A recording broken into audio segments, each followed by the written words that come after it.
Hey everyone, welcome back to Corporate Decoder, the place where we shine a spotlight on the financials that shape our world. Today we're diving into Transocean's latest report, and let's just say they're clearing the decks and it's going to cost them a pretty penny. So what's the big news from Transocean on August 27, 2025? Well, it looks like they've made the tough decision to sell off some of their older rigs. This isn't just a small refresh, it's a significant move that's hitting their books hard. This is a special report and 8K, which means something big happened that the company needs to tell us about right away. And that big event happened on August 27, 2025.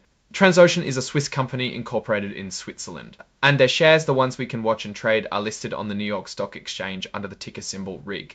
The item that really tells the story here is about something called material impairments.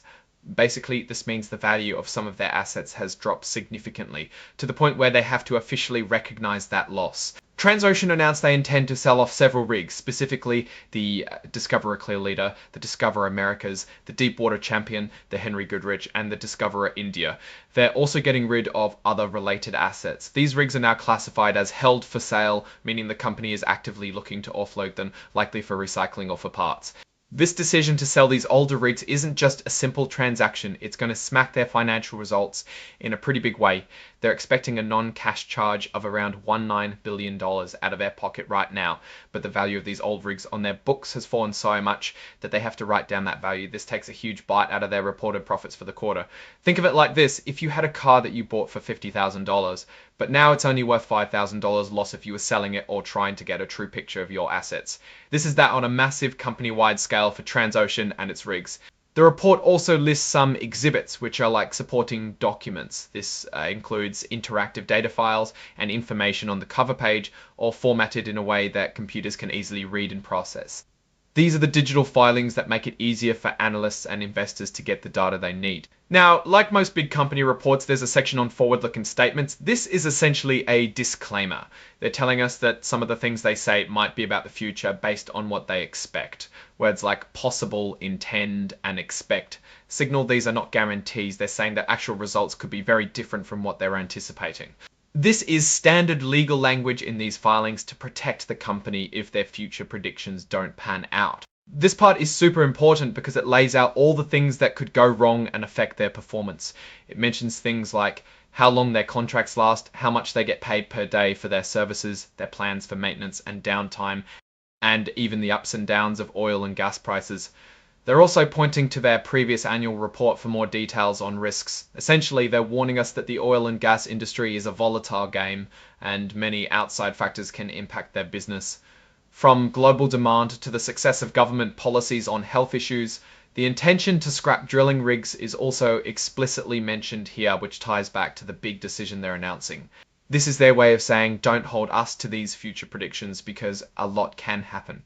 They also mention that if they use financial measures that aren't standard accounting rules, they provide explanations on their website. This is good to keep in mind when you see their financial reports. Finally, we get to the signatures. This is the part where authorized people officially sign off on the report, confirming that what's presented is, to the best of their knowledge, accurate.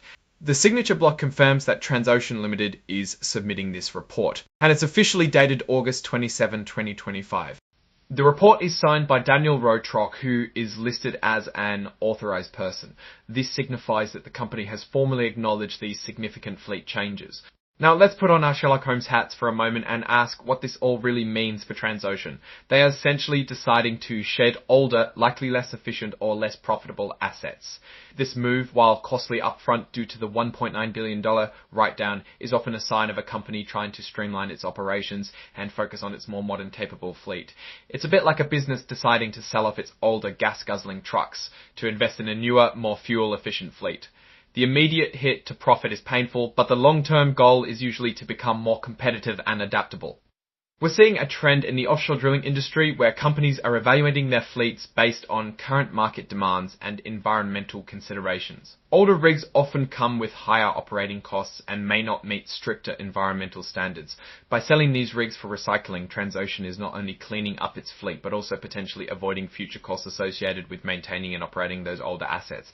The $1.9 billion impairment is a significant number. To put it into perspective, if we think about companies that might have revenue in the tens of billions, a $1.9 billion that might have revenue in the tens of billions, a $1.90 billion charge would be a substantial percentage of their quarterly profit if they were profitable, or a massive increase to their reported loss. It signals a clear recognition that these assets are not worth what they were on the books. This could be due to a few reasons. Perhaps the market for ultra-deep water drilling has shifted, or these specific rigs are no longer competitive against newer models. Looking ahead, Transocean's strategy seems to be about modernization and efficiency. By disposing of these older units, they can free up capital and management focus to invest in their more advanced rigs, which are likely to have better contract prospects and higher day rates. However, this also means they're reducing the size of their overall fleet, which can be a double-edged sword. If the demand for offshore drilling surges unexpectedly, they might have fewer assets to deploy. The risks mentioned in their forward-looking statements are also worth noting. Fluctuations in oil and gas prices are a constant concern in this industry. If prices drop significantly, it can lead to customers cutting back on drilling contracts, which directly impacts Transocean's revenue. Geopolitical events, global economic conditions, and even weather patterns can all play a role. In my opinion, Transocean is making a necessary, albeit painful, strategic decision. They're pruning their fleet to focus on a more modern, competitive offering. The $1.9 billion write-down is a stark reminder of the asset-heavy nature of this industry and how quickly asset values can deteriorate when market conditions change.